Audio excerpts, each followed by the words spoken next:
Good evening students, welcome once again in पीडिया वाला। हमारे पीडिया वाले प्लेटफॉर्म पे जितने भी स्टूडेंट्स हैं सबका स्वागत है। आई होप आप सभी अच्छे होंगे और प्रीवियस सेशन जो मैंने डिलीवर किया है क्वेश्चन सेशन आपने एंजॉय किया होगा, राइट।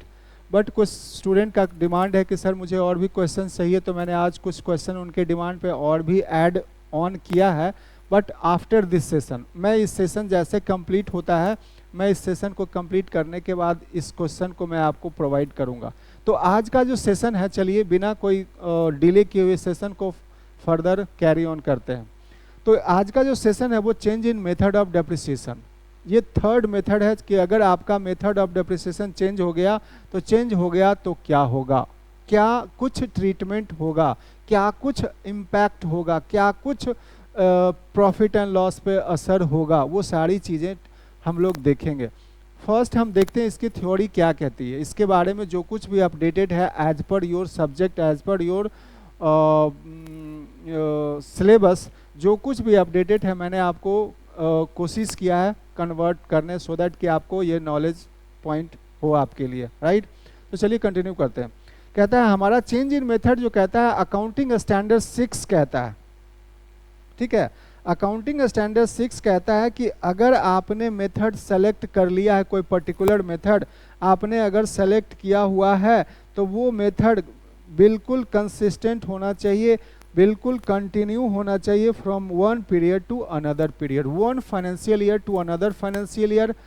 ऐसा अकाउंटिंग स्टैंडर्ड 6 कहता है। ये और क्या कहता है, इसका एक्सपेंडेड फॉर्म क्या है, तो कहता है दिस स्टैंडर्ड स्टेट्स दैट, ये स्टैंडर्ड स्टेट्स बताता है कि that the change from method of providing depreciation, जो कुछ भी चेंजेज जो मेथड ऑफ प्रोवाइडिंग डेप्रिसिएशन से आया है, मतलब अगर आप मेथड को चेंज करते हो तो जो कुछ भी चेंजेज आता है from one method to another method should be made only if the adoption of new method is required by statute.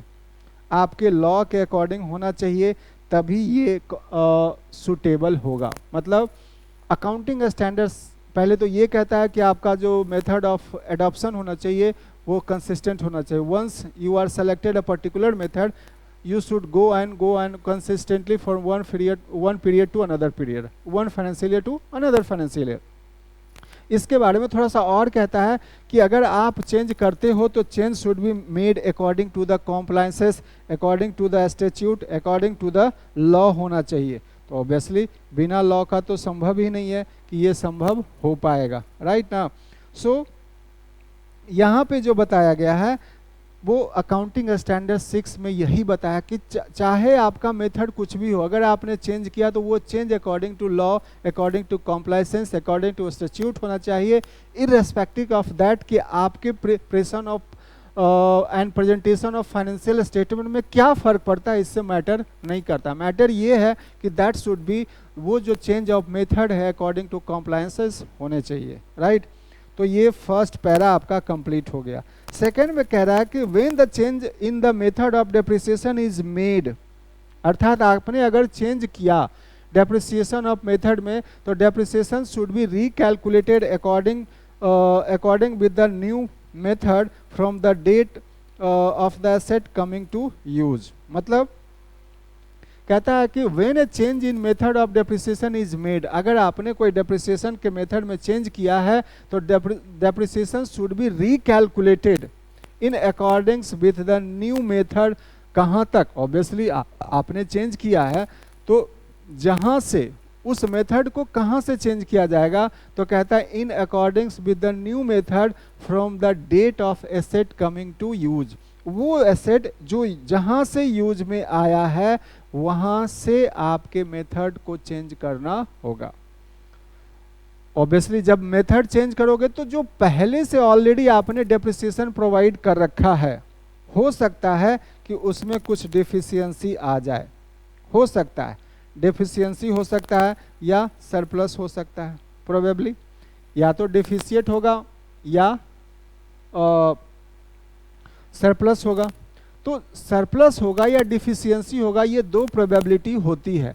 तो कहता है डिफिशियंसी और surplus arising from retrospective recomputation of depreciation in accordance with the new method should be adjusted in accounts in year in which the method of depreciation is changed। मतलब ये कहता है कि आपका जो डिफिशियंसी आया है, जो कुछ भी डिफिशियंसी हुआ है, वो डिफिशियंसी और सरप्लस क्या जो रेट्रोस्पेक्टिव आपने किया हुआ है recomputation of depreciation in accordance with the new method should be adjusted in account in that year in which the method of depreciation is changed। जिस ईयर में आपका चेंज हुआ है मेथड, उस ईयर में उसका जो एडजस्टमेंट होगा, चाहे डिफिशियंसी हो या फिर सरप्लस हो, उसका एडजस्टमेंट कब होगा? उसका एडजस्टमेंट होगा उस ईयर जिस ईयर आपने मेथड ऑफ डेप्रिसिएशन चेंज करने का डिसीजन लिया या चेंज एक्चुअली में किया, राइट? तब कहता है ये क्या होगा? देन कहता है such a change should be treated as change in accounting policy. ये क्या होगा? आपने जो कुछ भी मेथड चेंज किया वो एक अकाउंटिंग पॉलिसी माना जाएगा, अकाउंटिंग पॉलिसी ही माना जाता है और अकॉर्डिंगली आपने उसे चेंज किया है। और इसका इम्पैक्ट क्या होगा? तो impact should be quantified and disclose the change of depreciation में इधर भी, मतलब अगर आपने इस पॉलिसी में कुछ भी फेरबदल किया, जो आपने किया वो अकाउंटिंग पॉलिसी ही हुआ, तो कहता है इसका इफेक्ट क्या होगा? Effect should be quantified and disclosed. The change of depreciation अब डिस्क्लोज होगा तो चेंज ऑफ डेप्रिसिएशन क्या होगा? में इधर बी कहाँ से होगा? विथ इमीडिएट इफेक्ट और प्रोस्पेक्टिव डेट या रेट्रोस्पेक्टिव डेट। दो प्रकार के चेंजेस आपके सामने हो सकते हैं, एक कि विथ इमीडिएट इफेक्ट आपने चेंज कुछ कर लिया, या रेट्रोस्पेक्टिव इफेक्ट से, मतलब पीछे से, मतलब आपने जहाँ से सेट को परचेज किया वहाँ से लेके अब तक। प्रोस्पेक्टिव अर्थात इमीडिएट इम्पैक्ट। तो ये दो प्रकार के चेंजेज होते हैं, प्रोस्पेक्टिव एंड जिसको इमीडिएट इम्पैक्ट कहते हैं, और रेट्रोस्पेक्टिव मतलब with the passage of time, जो कुछ भी जहाँ से आपने सेट को यूज किया वहाँ से लेके अब तक, राइट? तो कहता है it should be noted that change of depreciation of method with immediate effect is not allowed by ICAI. ICAI ने इस पर रिस्ट्रिक्शन लगा रखा है कि आप इमीडिएट इफेक्ट वाले को आप यूज नहीं कर सकते, इसका परमिशन नहीं है। तो परमिशन किसका है? रेट्रोस्पेक्टिव इम्पैक्ट का। किसका परमिशन है? रेट्रोस्पेक्टिव इम्पैक्ट का। अब कहता है उसके बाद का पॉइंट कहता है, उसके बाद का पॉइंट हमारा कहता है कि it should however be noted that the whichever method of depreciation is selected, its consistent use is necessary irrespective of the level of profitability of the enterprises or taxation consideration। कहता है आपने अगर एक बार change, it should however be noted that, कहता है कि अगर आपने कुछ भी ये नोट जो आपने आईसीआई के द्वारा जो रिस्ट्रिक्शन लगाया गया है, उस रिस्ट्रिक्शन को आगे क्या कंटिन्यू कहता है? वो कहता है कि ये आप नोट कर लो। It said, however, we noted that whichever method of depreciation is selected, it should be consistent use in the necessary irrespective of level of profitability of the enterprises and taxation policy of the consideration। मतलब कहता है कि आप अगर change, जो कुछ भी method आपने अडॉप्ट किया है, तो ऑलरेडी हमने किया हुआ, बताया हुआ कि जो कुछ भी है वो कंसिस्टेंट होना चाहिए irrespective of profitability of the enterprise. मतलब आपकी प्रॉफिटेबिलिटी पे कुछ भी इम्पैक्ट हो, चाहे आपका टैक्सेशन कंसिडरेशन कुछ भी हो, उससे फर्क नहीं पड़ता है, you should be consistent, that's it. उसके बाद कहता है दो प्रकार का मैंने बताया कि प्रोस्पेक्टिव इम्पैक्ट जिसको बोलते हैं विदाउट रेट्रोस्पेक्टिव इफेक्ट। प्रोस्पेक्टिव का मतलब विथ इमीडिएट इफेक्ट। तो कहता है दिस मेथड कहता है इफ द एंटिटी, अगर कोई बिजनेस यूनिट, अगर आप कोई बिजनेस पर्सनालिटी ये सोच लिया, if the entity decide to change the method of depreciation, तो कहता है विथ इमीडिएट इफेक्ट और prospective effect no problem occurs, ऐसा कोई प्रॉब्लम नहीं होगा। क्योंकि अगर आपने अभी से ये सोच लिया कि मुझे यहाँ से ही चेंज करना है, तो यहाँ से चेंज करना है तो गो हेड, नो प्रॉब्लम, उसके लिए आपको कोई चेंज करने की जरूरत, उसके लिए कोई इशू नहीं है। Under this method the firm does not require any adjustment in respect of depreciation charge in earlier years. मतलब इसमें जो अगर अभी अभी मैंने ये सोचा कि अभी अभी मुझे चेंज करना है तो उसके लिए आपको एडजस्टमेंट की आवश्यकता नहीं है। अगर मैंने इस फाइनेंशियल ईयर मैंने डिसीजन ले लिया कि मुझे चेंज करना है तो गो हेड, तो उसके लिए कोई एडजस्टमेंट की जरूरत नहीं पड़ती है। दिस कहता है the firm will have to be charge depreciation on the basis of new method from time to time its wants to change. मतलब ऑब्वियसली ये कोई बड़ी बात नहीं है। जो बड़ी बात थी वो यही है कि प्रोस्पेक्टिव डेट में, प्रोस्पेक्टिव इम्पैक्ट में कोई प्रॉब्लम ऑकर नहीं होता है। आप इसे अपने अकॉर्डिंग चेंज कर सकते हो। ऑब्वियसली चेंज करोगे तो एडजस्टमेंट की आवश्यकता नहीं होगी।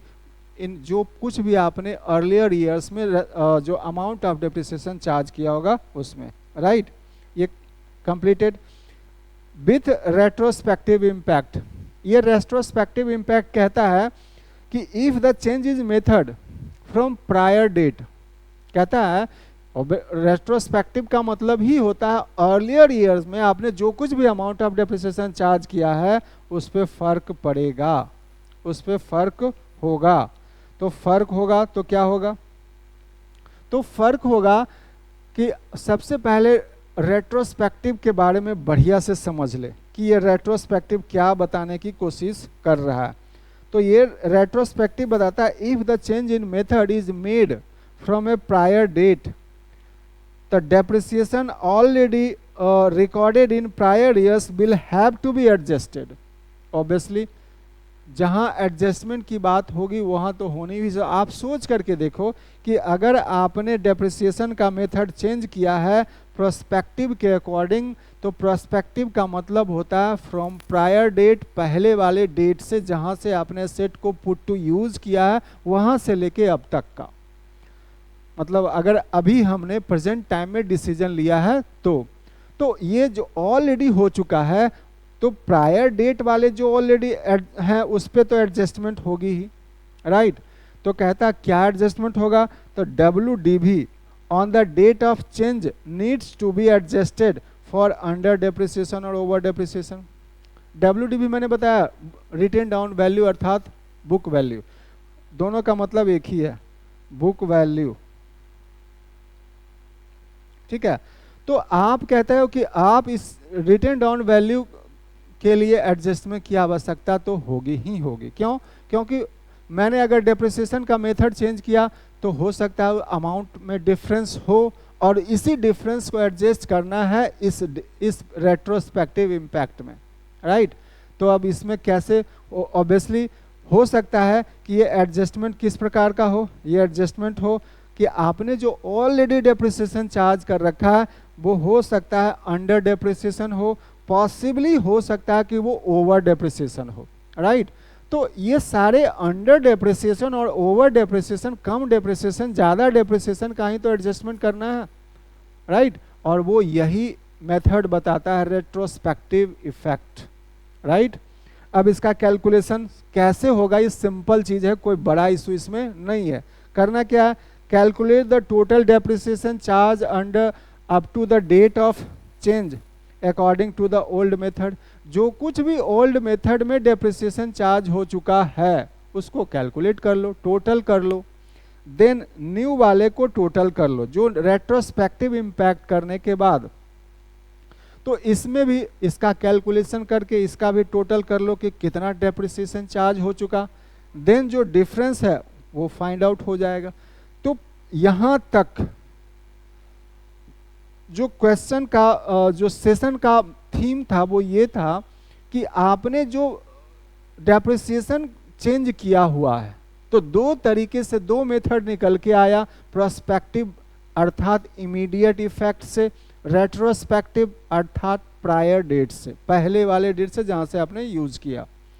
तो इन दोनों का एडजस्टमेंट था। तो जो करेंटली इम्पैक्ट हो रहा है, मतलब जो अभी का भी इम्पैक्ट हो रहा है प्रोस्पेक्टिव के लिए, इमीडिएट इफेक्ट के लिए कोई एडजस्टमेंट की आवश्यकता नहीं। सोच के देखिए, सिंपल कॉमन सेंस की बात है। बट रेट्रोस्पेक्टिव इम्पैक्ट के लिए जरूरत है, उसके लिए पहले तो कॉम्प्लायंसेस होनी चाहिए, राइट। अब वो अकाउंटिंग ट्रीटमेंट कैसे होगा, तो जो भी टोटल ओल्ड मेथड से किया हुआ उसको टोटल कर लो, जो न्यू मेथड से किया वो टोटल कर लो, एंड देन दोनों का डिफरेंस निकाल लो, और डिफरेंस निकालने के बाद एक जर्नल एंट्री पास कर दीजिए और वो आपका काम हो जाएगा। तो कहता है following journal entry for the differences in the amount of depreciation. उसके लिए जर्नल एंट्री एक पास करना होता है, वो मैं बताऊंगा नेक्स्ट सेशन में, राइट। वो इसलिए क्योंकि इस सेशन में काफ़ी कुछ इंपॉर्टेंट टॉपिक्स था, तो मैं चाहता हूं कि आप इसे अच्छे से गो थ्रू हो लो, राइट। देन जो नेक्स्ट सेशन होगा उस नेक्स्ट सेशन में कंप्लीट एनालिसिस में प्रोवाइड करूंगा कि क्या होता है रेट्रोस्पेक्टिव, क्या इम्पैक्ट होता है, दोनों पैरेलल करके मैं दिखाऊंगा कि दोनों का इम्पैक्ट क्या होता है, क्या चेंजेज होने से क्या हुआ, पर अर्लियर डेप्रिसिएशन जो पुराने वाले मेथड से उससे क्या हुआ, क्या उसमें एडजस्टमेंट हुआ, क्या अब ओवर डेप्रिसिएशन है या अंडर डेप्रिसिएशन है, एटसेट्रा एटसेट्रा, राइट। तो ये सब एनालिसिस का पार्ट है, नेक्स्ट सेशन में मैं इसे कंटिन्यू करूंगा। तो जैसा कि मैंने बोला था कि आज का सेशन में मैंने कुछ क्वेश्चन भी प्रोवाइड करना है जो डिमांड किया गया था। तो चलिए अब आज का जो सेशन है, अब जो कंटिन्यू होने वाला है उस क्वेश्चन को कंप्लीट करते हैं। तो क्वेश्चन हमारा है क्वेश्चन नंबर 10, आपके एसके सिंह की बुक के क्वेश्चन नंबर 7 है, राइट। ये 7 नंबर क्वेश्चन देखिएगा, है सिंपल क्वेश्चन बट थोड़ा सा है इसमें। कहता है manufacturer concern whose book value close every 31 March को ये बुक क्लोज करता है। कहता है purchase machinery for 50,000 on 1 April 2070, 1 अप्रैल 2017 को एक न्यू मशीनरी खरीदी गई। Additional machinery was acquired 10,000 in 1 October 2018 for ₹16,000 and on 1 April 2000, मतलब कहता है कि 1 अप्रैल 2017 के बाद एक और एडिशनल मशीनरी खरीदी गई जो 1 अक्टूबर जिसकी वैल्यू 10,000 थी, एंड दूसरी मशीनरी खरीदी गई जिसकी वैल्यू कितनी थी, जिसकी वैल्यू थी 16,000। किस डेट को खरीदा गया, 1 अप्रैल 2021। अब क्वेश्चन का पार्ट है कि सर्टेन मशीनरी जो परचेज की गई थी 10,000 को ऑन 1 अक्टूबर 2020 को वाज सोल्ड फॉर ₹5,000 ऑन 30 सितंबर 2021। सो कहता है कि so the machinery account for 5 years and writing of depreciation should be according to the 10% per annum on WDV written down value method। तो या रिड्यूस मेथड, रिड्यूस वैल्यू पे, तो ऑब्वियसली reduce value पे depreciation charge होगा, इसका मतलब क्या हुआ, WDV ना method, right. I hope you are getting ना, बिल्कुल। सो इस क्वेश्चन को हम लोग एनालिसिस करते हैं, सॉल्यूशन प्रोवाइड करते हैं, हालांकि उतना ज़्यादा क्वेश्चन टिपिकल नहीं लेकिन थोड़ा सा है, right. So machinery account first आपने 1 अप्रैल को खरीदा तो machinery account DR to bank 50,000, no problem. Financial year 31 मार्च 2018 को खत्म होगा तो डेप्रिसिएशन चार्ज हो गया अकॉर्डिंग टू 10%, तो 5,000 का डेप्रिसिएशन हो गया, बैलेंस CYD आ गया, नो प्रॉब्लम। नेक्स्ट सेशन में नेक्स्ट फाइनेंशियल ईयर 1 अप्रैल 2018 को स्टार्ट होगा, क्योंकि प्रीवियस सेशन जहां क्लोज हुआ था उसी अमाउंट से आगे कैरी फॉरवर्ड होता है, तो टू बैलेंस BYD 45,000 का, राइट। अकॉर्डिंगली 31 मार्च 2019 को नेक्स्ट फाइनेंशियल ईयर खत्म होगा और उस पर डेप्रिसिएशन चार्ज हो गया 5,000। अकॉर्डिंगली जो बैलेंस CYD आया, और हाँ इसी डेट को 1 अक्टूबर को एक न्यू मशीनरी परचेज की थी जिसकी वैल्यू 10,000 थी। पॉइंट टू बी नोटेड, ये पॉइंट नोट किया, और क्योंकि यही मशीनरी बेचने वाला आगे, राइट। तो नेक्स्ट फाइनेंशियल ईयर में BYD 50,000 का और डेप्रिसिएशन चार्ज हो गया 5,000 का, राइट। 5,000 कैसे, यू नो वेरी वेल, ये 45,000 का जो बैलेंस CYD है, ये 45,000 का और ये 10,000 का, ठीक है ना। ये दोनों का डेप्रिसिएशन चार्ज होगा, तो 45,000 का 4,500 रुपया, अर्थात मुझे लगता है 4,500 प्लस 500 ऐसा करके कुछ डेप्रिसिएशन दोनों का, ये वाले अमाउंट पे और ये वाले मशीनरी पे, राइट। कोई बड़ा इशू नहीं है, चेकआउट कर लीजिएगा, बढ़िया समझ में आ जाएगा, ठीक है। जो मेन इशू है वो लास्ट फाइनेंशियल ईयर में है। लास्ट फाइनेंशियल ईयर का ओपनिंग बैलेंस कितना है 45,000 45,000। और बोला गया कि जो मशीनरी अर्थात ये वाला 1 अक्टूबर को जो खरीदी गई थी 10,000 में, वो 30 सितंबर को बेची जा रही है 5,000 में। तो ओपनिंग बैलेंस 45,000 30 सितंबर को बेची जा रही है, अर्थात जो ओल्ड मशीनरी है राइट 45,000 का अभी भी ओपनिंग बैलेंस ये दिख रहा है 1 अप्रैल 2020 को, राइट ना। तो पहले इसका बुक वैल्यू फाइंड आउट करते हैं, राइट, तब आपको समझ में आएगा। तो चलिए, calculation of profit and loss on a date on sale of machinery. तो जो मशीनरी खरीदी गई थी 1/10/18 को जिसकी वैल्यू 10,000 थी, तो 18-19 का जो डेप्रिसिएशन 6 मंथ्स का चार्ज होगा तो 500 हो गया। अकॉर्डिंगली 9500 बुक वैल्यू 1/4/19 का होगा। तो 19-20 की फाइनेंशियल ईयर का 950 क्योंकि WDV का है, राइट। तो जो 1/4/20 को जो बेचा जा रहा है मशीनरी उसकी बुक वैल्यू 8550 है, और 30 सितंबर चूंकि बेचा जा रहा है तो 6 मंथ्स का डेप्रिसिएशन और चार्ज होके 428 आ गया, राइट। तो अकॉर्डिंगली 30 सितंबर को जो बुक वैल्यू आया वो 8122, और आपने उससे सेल किया है 5,000 में, तो आपका लॉस हो गया 3122, राइट। तो यहाँ पे जो मेन कंसर्न है ये वाला कि आपका 1/4/20 का उस एसेट की वैल्यू कितनी है। तो जब जितना बेच दिया गया उतना तो घटाना होगा ना। तो जरा देखिए 45,000 1/4/20 को देखिए, ये वाला फिगर 45,000 ओपनिंग बैलेंस दिखा रहा है, और इस डेट को आपने 8550 की वैल्यू की एसेट को आपने बेचा है। तो ऑब्वियसली उसको घटने के बाद जो एसेट बचा वो 36,450 का, तो 10% के अकॉर्डिंग 36,3645 डेप्रिसिएशन हो गया, राइट। तो मैंने यहाँ पे 30 सितंबर को जो डेप्रिसिएशन चार्ज हुआ, चूंकि ये एसेट 30 सितंबर को बेचा तो 6 मंथ का कितना हो गया 428 रुपया, प्लस जो रिमेनिंग एसेट है, जो रिमेनिंग एसेट ये वाला, इस एसेट पे भी तो डेप्रिसिएशन चार्ज होगा। तो इस एसेट पे जो डेप्रिसिएशन चार्ज हो गया वो हो गया 3645, राइट, 3645। और सेल कब हुआ है, कितने अमाउंट का हुआ है 5,000 का, तो बाय बैंक अकाउंट। और प्रॉफिट एंड लॉस, चूँकि लॉस हो गया 3,122 का, जो मैंने अभी अभी वर्किंग नोट में दिखाया, और अकॉर्डिंगली बैलेंस C/D हो गया ये, ठीक है। तो यहाँ पे जो बच गया आप इसे राइट, जो आपका जो डेप्रिसिएशन चार्ज हो गया 4073, राइट ना। तो 4073 इस पर जो अमाउंट ऑफ डेप्रिसिएशन चार्ज हो गया, आप इसे चाहो तो एक तरीका और भी कह सकते हो, हालांकि ये इनअप्रोप्रिएट होगा। आप यहाँ पे 31 मार्च को ही दिखाओ बाय डेप्रिसिएशन, ठीक है, ये मत दिखाओ। यहाँ 428 हो गया, राइट, और यहाँ हो गया 3645, राइट।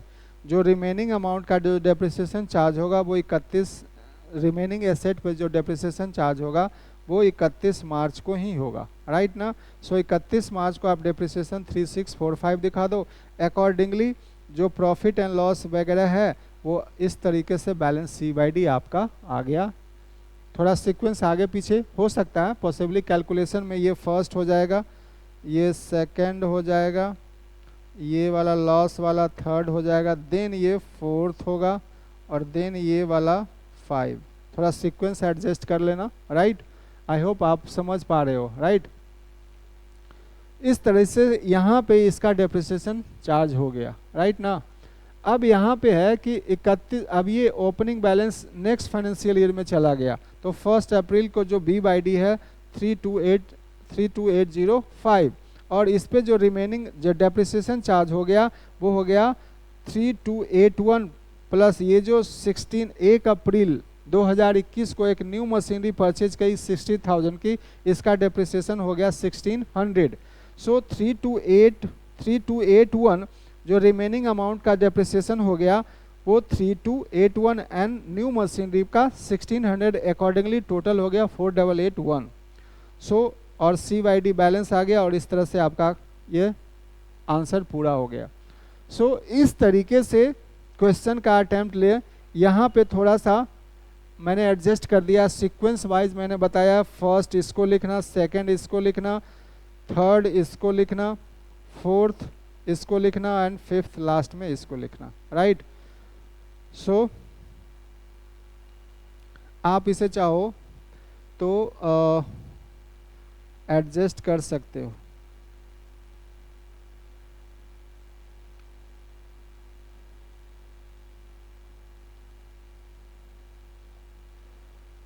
बाई बैंक 5000 का, राइट। उसके बाद by profit and loss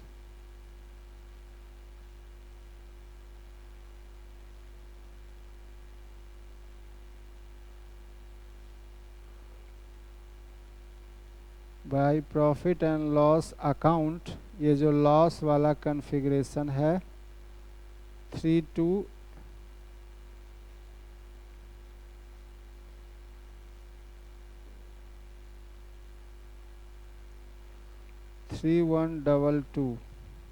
then